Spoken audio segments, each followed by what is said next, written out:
नमो भगवते वासुदेवाय नमः। ओम नमो भगवते वासुदेवाय नमः। नमस्कार दोस्तों, आज इस वीडियो में हम आपको जया एकादशी की व्रत कथा सुनाएंगे। धर्मराज युधिष्ठिर बोले, हे भगवान, आप कृपा करके माघ शुक्ल एकादशी का वर्णन कीजिए। इसका क्या नाम है, इसके व्रत की क्या विधि है और इसमें कौन से देवता का पूजन किया जाता है। श्री कृष्ण कहने लगे, हे राजन, इस एकादशी का नाम जया एकादशी है। इसका व्रत करने से मनुष्य भ्रम इत्यादि पापों से छूटकर मोक्ष को प्राप्त होता है तथा इसके प्रभाव से भूत पिशाच आदि योनियों से मुक्त हो जाता है। इस व्रत को विधि पूर्वक करना चाहिए। अब मैं तुमसे पद्म पुराण में वर्णित इसकी महिमा की एक कथा सुनाता हूँ। देवराज इंद्र स्वर्ग में राज करते थे और अन्य सब देवगण सुखपूर्वक स्वर्ग में रहते थे। एक समय इंद्र अपनी इच्छा अनुसार नंदनवन में अप्सराओं के साथ विहार कर रहे थे और गंधर्व गान कर रहे थे।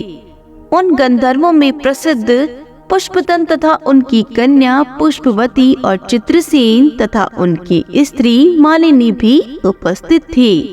साथ ही मालिनी का पुत्र पुष्पवान और उसका पुत्र माल्यवान भी उपस्थित थे। पुष्पवती गंधर्व कन्या माल्यवान को देखकर उस पर मोहित हो गई और माल्यवान पर काम बाण चलाने लगी। उसने अपने रूप लावण्य और हाव भाव से माल्यवान को वश में कर लिया। हे राजन, वह पुष्पवती अत्यंत सुंदर थी। अब वे इंद्र को प्रसन्न करने के लिए गान करने लगे, परंतु परस्पर मोहित हो जाने के कारण उनका चित्त भ्रमित हो गया था। इनके ठीक प्रकार न गाने तथा स्वर ताल ठीक नहीं होने से इंद्र इनके प्रेम को समझ गया और उन्होंने इसमें अपना अपमान समझकर उनको श्राप दे दिया। इंद्र ने कहा, हे मूर्खो, तुमने मेरी आज्ञा का उल्लंघन किया है, इसलिए तुम्हें धिक्कार है। अब तुम दोनों स्त्री पुरुष के रूप में मृत्युलोक में जाकर पिशाच रूप धारण करो और अपने कर्म का फल भोगो। इंद्र का ऐसा श्राप सुनकर वे अत्यंत दुखी हुए और हिमालय पर्वत पर दुखपूर्वक अपना जीवन व्यतीत करने लगे। उन्हें गंध, रस तथा स्पर्श आदि का कुछ भी ज्ञान नहीं था।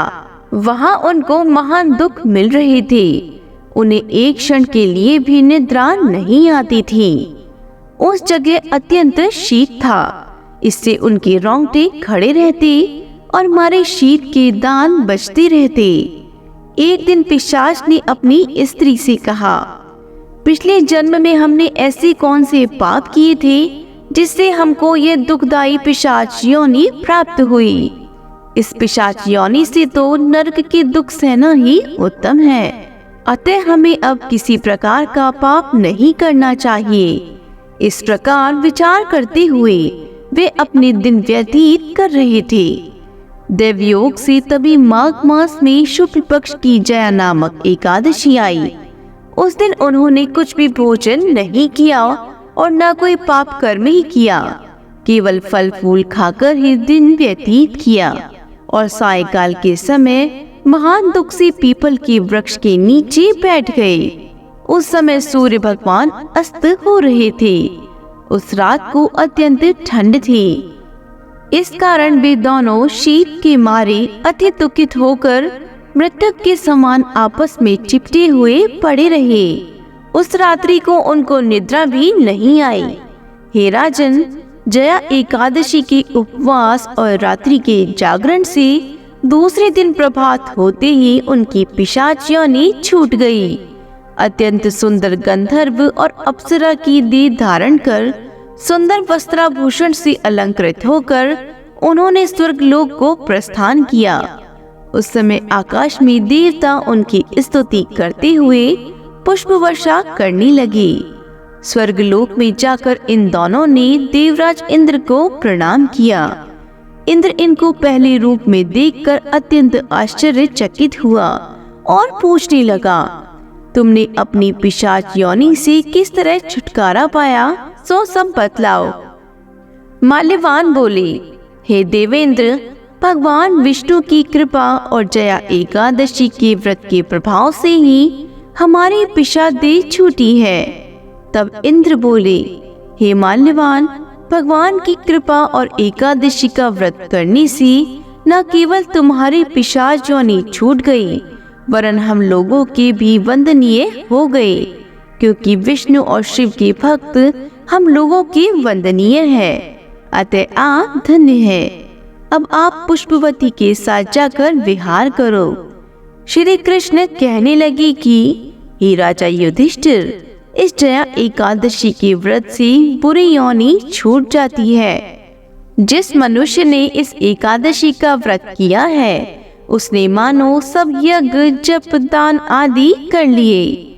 जो मनुष्य जया एकादशी का व्रत करते हैं, वे अवश्य ही 1000 वर्ष तक स्वर्ग में वास करते हैं।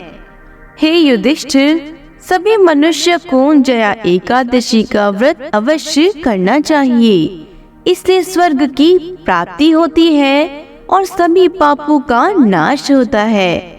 दोस्तों, आशा करते हैं कि आपको हमारा वीडियो पसंद आया होगा।